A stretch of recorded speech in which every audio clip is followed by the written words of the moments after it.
సువార్త విషయంలో మీరు నాతో పాలుగాయన చూసి మీ సత్క్రియను ఆరంభించిన వాడు యేసుక్రీస్తు దినం వరకు దాన్ని కొనసాగించాలని నమ్ముచున్నాను.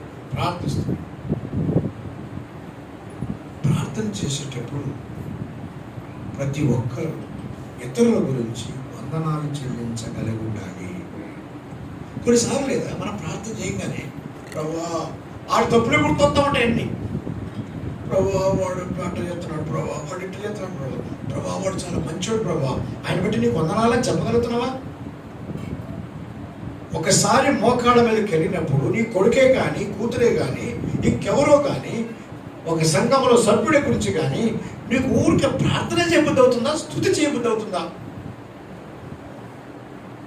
ప్రార్థనే చేయబుద్ధి అవుతుందంటే తప్పు ఆళ్ళలో కాదు, నీలో కూడా ఉంది. ఒక వ్యక్తి గురించి నువ్వు స్తుతి చెల్లించే స్థితికి రావాలి. ప్రతి వాణిలో మంచి ఉండదండి. ఆ మంచిని తీసి స్తుతించు, చెడును తీసి ప్రార్థించు. అంతేగాని కొంతమంది కట్టుకుంటాడు, ముఖ్యంగా సేవకులు అవుతారు. ప్రభువా ఆ సంఘం ప్రభావ, ఆ ఇంట్లో ప్రభావ, ప్రతి ఇంట్లో నీకు సమస్య గుర్తుంది కానీ మంచి గుర్తురాదు ఆ సేవకుడు. పౌలు దేవుణ్ణి స్తుతిస్తాడు, తర్వాత ప్రార్థిస్తాడు. ఎంత ఆశ్చర్యం అంటే నీచాతి నీచమైన సంఘం ఒకటి ఉంది, దాని పేరు కొరింథీ సంఘం.